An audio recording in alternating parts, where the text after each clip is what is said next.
I'm Khyra Steiner, and you're listening to Elaboratewithk.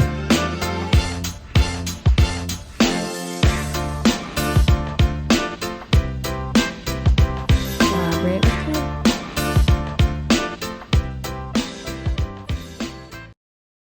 Hey guys, welcome back to another episode of Elaborate with K. I'm your host, Khyra Steiner, and today we're going to be talking about how to be a Black girl. Now, this episode is not a step-by-step guide on how to become a Black girl, because obviously there is no such thing. But what I did want to talk about is just the overall Black experience and ways to find, your support and make the experience a positive one. So, without further ado, let's get started. Okay, so first things first, let's do a little bit of background. My name is Khyra. I am 20 years old. I'm a college senior, and I'm a Black girl. And what that means for me is, honestly, I personally, I love it. And some of my favorite, hi, my name is Khyra Steiner. I'm 20 years old. I'm a college student. I am a Black Student Union president. I'm a track and field runner. I'm a podcast host. I'm a daughter. I'm a sister. I'm a great friend. And I'm a Black girl.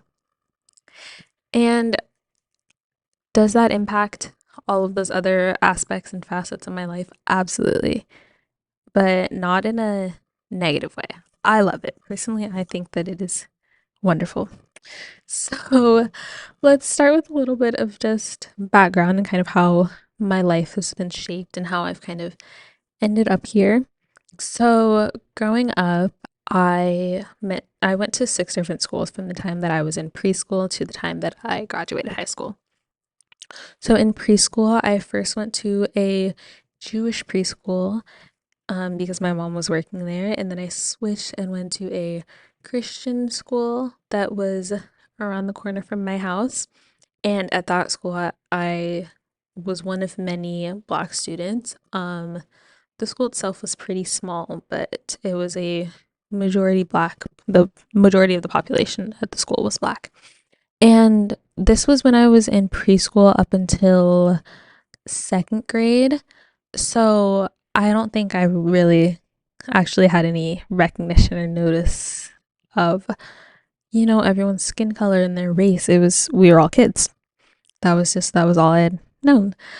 So then in 2nd grade, I switched to another school. And again, the school was a majority Black population school. And I was here until 5th grade when I switched schools again. And once again, I was at another school with a majority Black population. So growing up, majority of my friends and my classmates and peers were all Black. I've had very, very, very few Black teachers in my school career. I'm going to my senior year of college right now. So that's about 16 years of school. And I've had very few Black teachers. I can definitely count on one hand the number that I've had. They've been great. Like, I've loved all of my teachers, and I always loved school and loved learning, so it wasn't a big deal, but it was kind of like, oh, this isn't, it just wasn't a norm. It wasn't not, I did not see them, but it wasn't a norm. So when I went to 7th grade, or when I was in 6th grade going into 7th grade, my mom decided that I was going to switch schools, and she had me applying to a lot of private schools, which was a very interesting experience for someone who grew up going to like public charter schools throughout my life with majority Black populations. And all of a sudden, I was applying to these schools that were, first of all, in a very different area on the other side of town from where all of my other schools had been, where I lived. And, it was a very different thing. And I fell in love with this one school. And it was great, but I remember going on all the tours of these schools and everyone saying, oh, going on like all the Black events and hearing from the Black students and everyone being like, this is a culture shock. Like, it was definitely a culture shock coming. I was 11 years old at the time. I had absolutely no idea what that word meant or what it was. and how it would impact me. But all I knew was that I loved the school. It was a beautiful campus. It seemed like it was going to be challenging, and I loved a good challenge. I loved learning, and it seemed like it had plenty of great experiences and opportunities. And it just looked fun. Like I was 11. I was like, this school looks cool. It's huge, has a really nice cafeteria. Like the field is really nice. We have quad, we have lockers, we have lounges. Like I thought that I was living it up. But for originally at first, I actually thought my mom was trying to send me to boarding school. And I saw the website because the school had an equestrian team. And I was like, how do you have horses on campus? That doesn't make sense. And there were no horses on campus and it was not a boarding school. But anyways, I started at the school and my very first friend was not black. And that was interesting because, like I said, the majority of my friends growing up were black, but that doesn't mean they all were. But the majority of them were, a lot of my very, very close friends were. And so my very first friend at the school was not black. And I was like, okay, this is fine. My seventh grade year at this school, I promise you, I can count on one hand the number of black boys specifically that were in my grade. We had a few more girls than boys, but there was, I believe, 5 to 7 black boys in my grade, which was our grade of 200, 300 kids. And that was crazy to me. That was wild. And so after starting at the school, I definitely discovered what the word culture shock meant and what that is. And I think the key, so going back to how to be a black girl, it's definitely an interesting experience being at a school where you're not the majority, and having that experience of being both in the majority and then also being in the minority was very different, but I feel like it helped me become more well-rounded and more just aware of various experiences. And so I definitely had a lot of friends that in school people would confuse them because they thought that they thought they looked alike. They didn't look alike, in my opinion. But it was learning all of these little things, that all of these little either microaggressions or things that weren't meant in any type of negative way, but just based on stereotypes and how people grew up. There was a culture difference. There was a language barrier in a sense, if that makes any sense. Um, and so the what I found is the key to being a black girl, specifically in a PWI, is to be yourself, right? And I think that that's key. I specifically in high school, I think had two main groups of friends, and I had a group of friends of people that were all amazing and they were super supportive and understanding and super kind-hearted people that I love, and I still love all of them to this day, but they were not black. And that there's nothing against them. I love them. They were amazing. But I found, especially going into high school, I also had a black friend group and a group of these black girls that, became my best friends. And it wasn't anything against either group. I was friends with both of them at the same time. And it wasn't that I liked one group more than the other or anything like that, but it was realizing and finding that the conversations and the experiences that I had at this school and that I could have with the group of my black girlfriends was very different than what it could be with my other friends. And I would talk to them about, just what I was going through and like bring up topics and discussions and all of that. But there is something very different and something very like welcoming and just positive and like makes you all like warm and fuzzy about being able to talk to your friends about your experience and them having the same or similar experiences and getting to bond over that. And I think that that was, an amazing thing of I don't think you necessarily have to in your mind have two separate groups, but I think that for me it was a great outlet to be able to have people that had these shared experiences and we could bond over that and be like, yeah, this isn't a really large experience. Like there weren't that many black girls or black people in general at my school.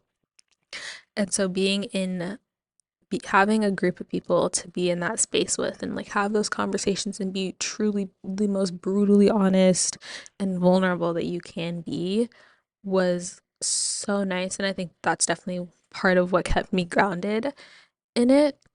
But going off of that, I would say the key is to be yourself. And I had these two groups of friends, but both of them loved me for who I was. Um, I never tried to change anything or try to be less of who I am or embrace my culture less, try to fit in with the group of people. I was like, I didn't want to go through the next 5, 6 years of school with these people and have to put on a facade and a persona of this person that I'm not. And like I said, I started at the school when I was 11 and I graduated at 17. And when you're between the ages of 11 and 17, you're still trying to find yourself and who you truly are. And adding on the element of trying to please other people and be who you think they want you to be is going to be so harming and just not beneficial for you or your growth or development and any of that. And so I think the key is truly to just be yourself, and you're going to find people that are meant to be in your life and that are meant to be with you.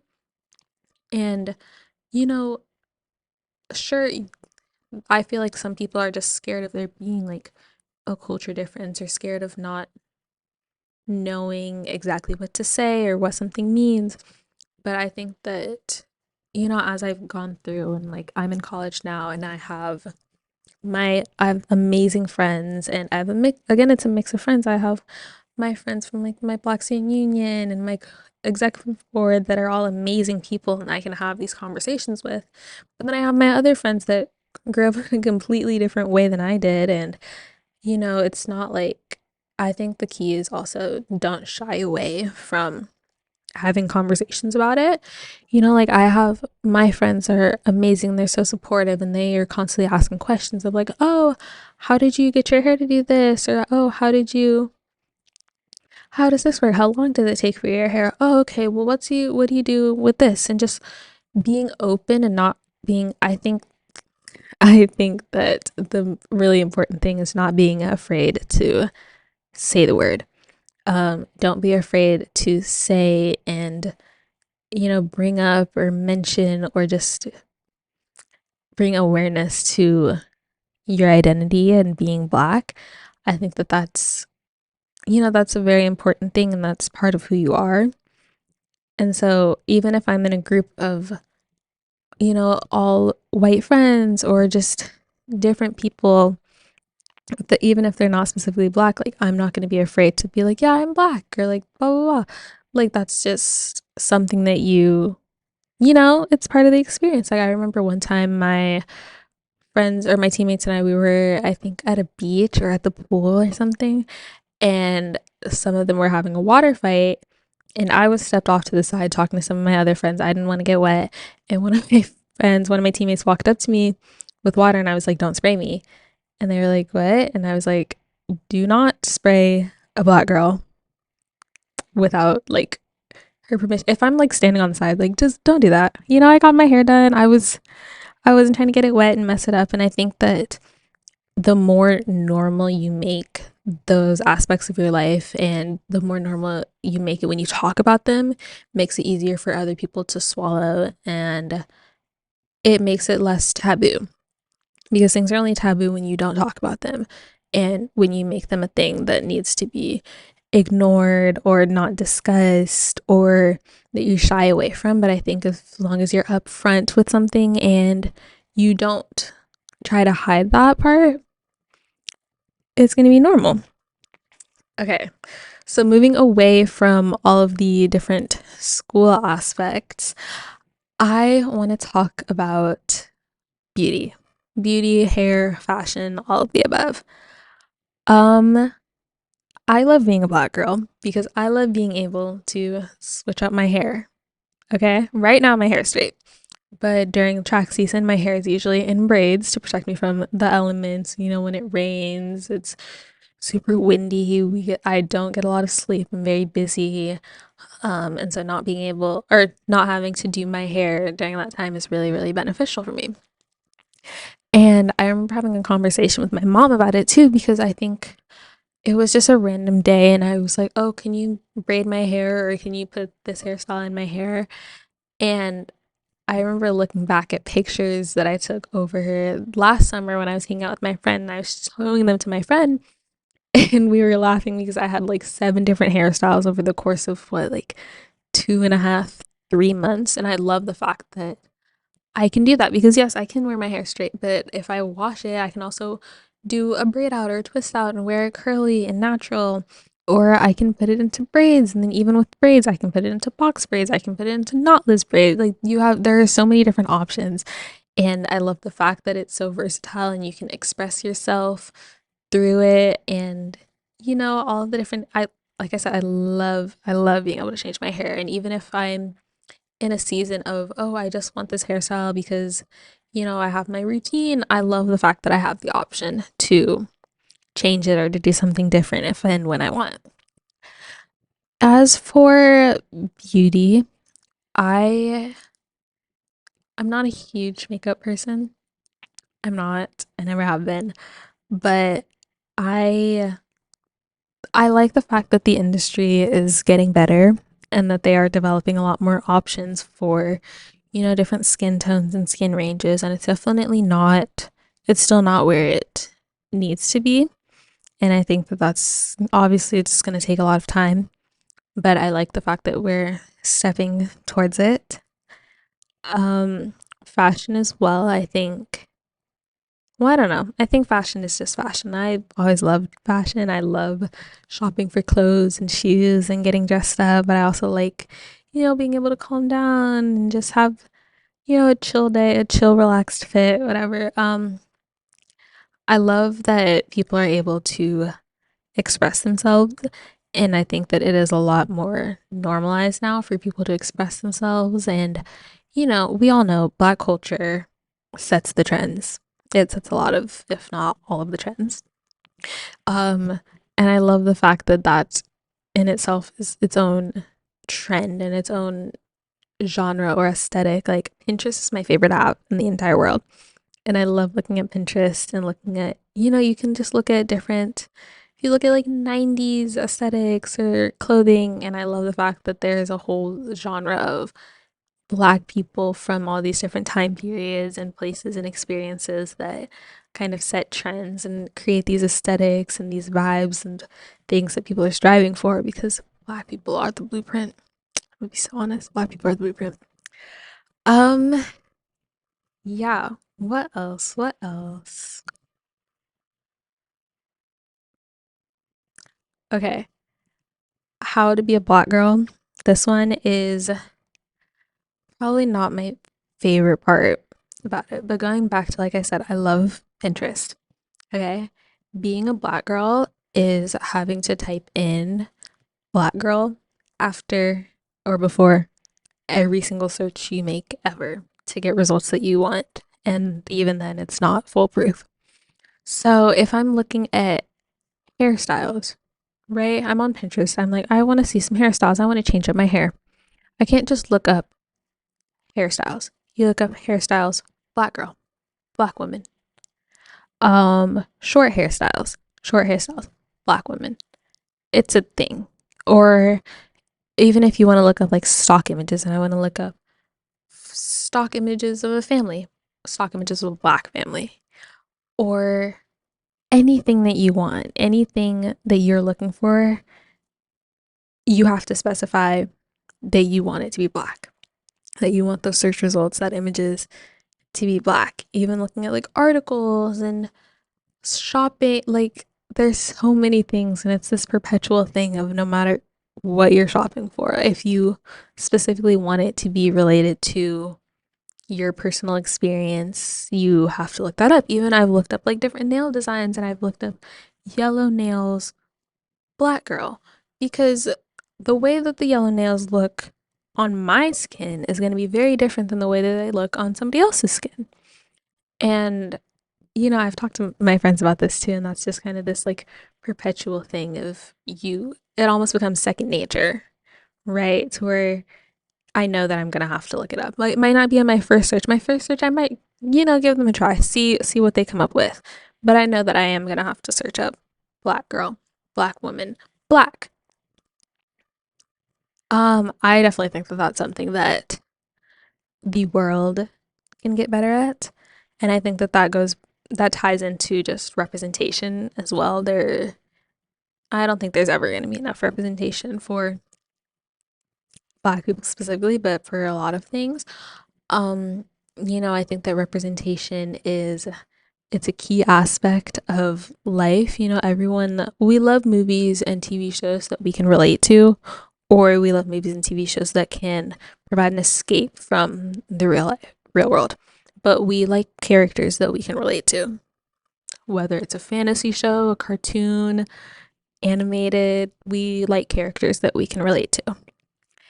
And I think that I love watching live action fiction movies, dramas, coming of age stories, all of that. And I like having characters that I relate to. So I think I like coming of age and that kind of movies because I'm in the high school to college era of my life, early 20s.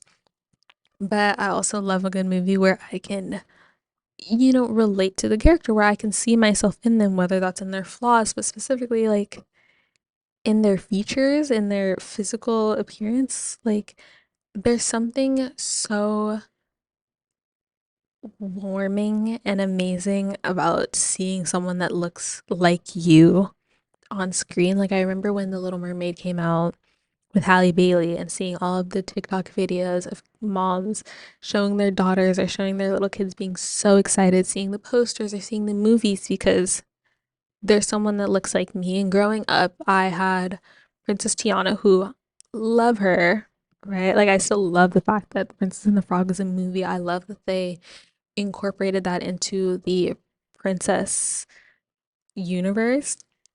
But I will say there is definitely a big difference between, seeing yourself represented animated, and then they did live action versions of Cinderella and Beauty and the Beast, and they're making a Snow White and all of these different movies that have had not only live action but multiple live action adaptations.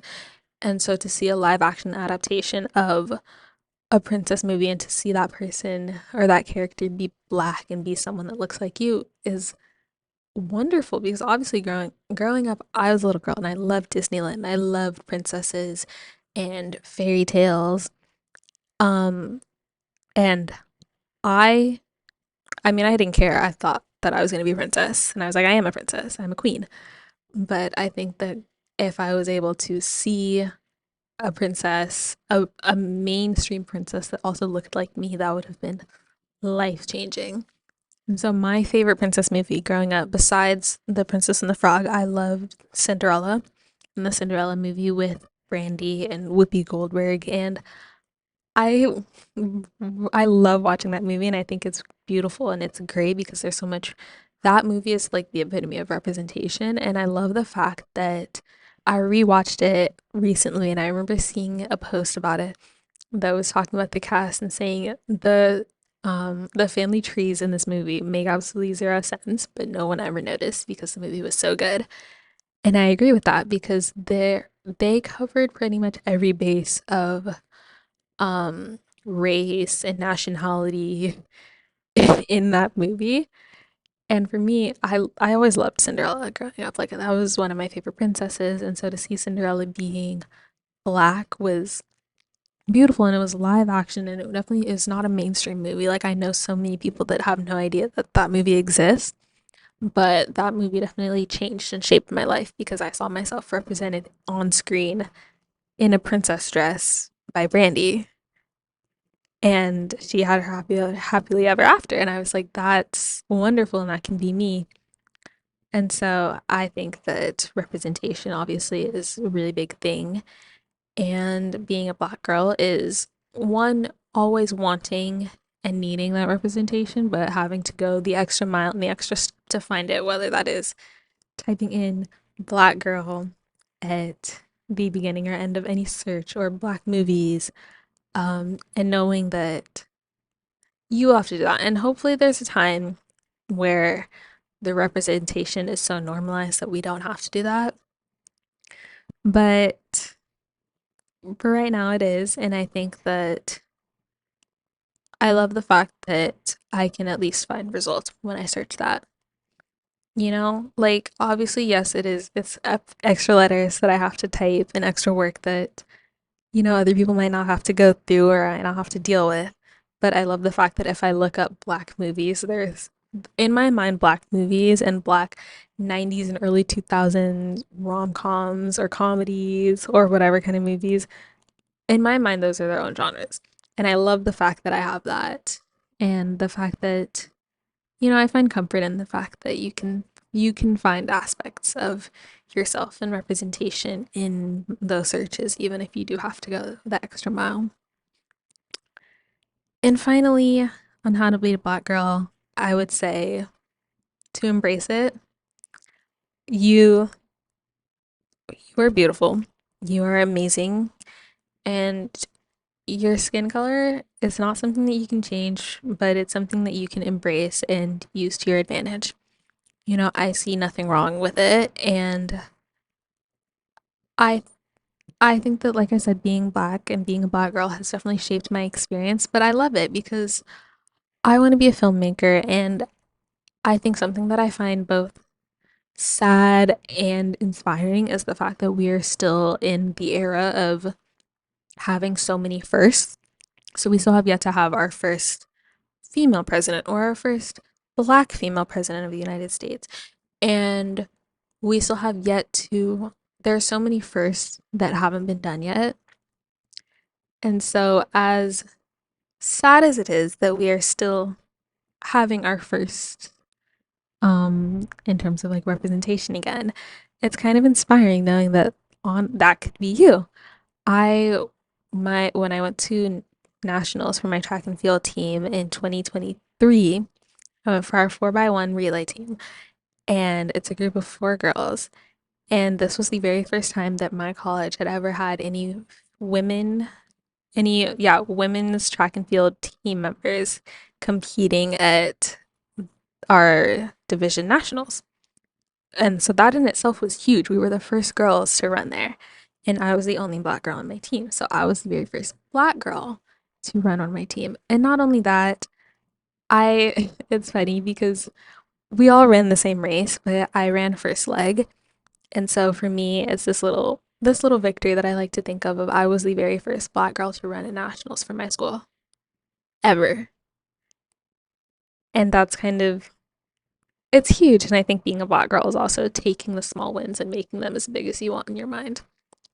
Because that's what this podcast is about too. So there are so many wins that we have, and to other people they might seem small, but it's a win is a win. And take all of it and take advantage of it and be proud and celebrate yourself, and just a win is a win, and it doesn't have to be big to you. So that's what I have to say on that. Thank you so much for joining me on this episode of Elaborate with K, of learning how to be a black girl, and just hearing a little bit about my experience and what I've gone through, and the advice and wisdom that I have discovered over my past 20 years on this planet, of being on a PWI, and that I wanted to share with you. So thank you again so much for listening. I will talk to you again next Sunday. And don't forget, you can find and subscribe to Elaborate with K wherever you get your podcasts, on YouTube and at elaboratewithk.com. See ya. And yeah, talk to you next Sunday.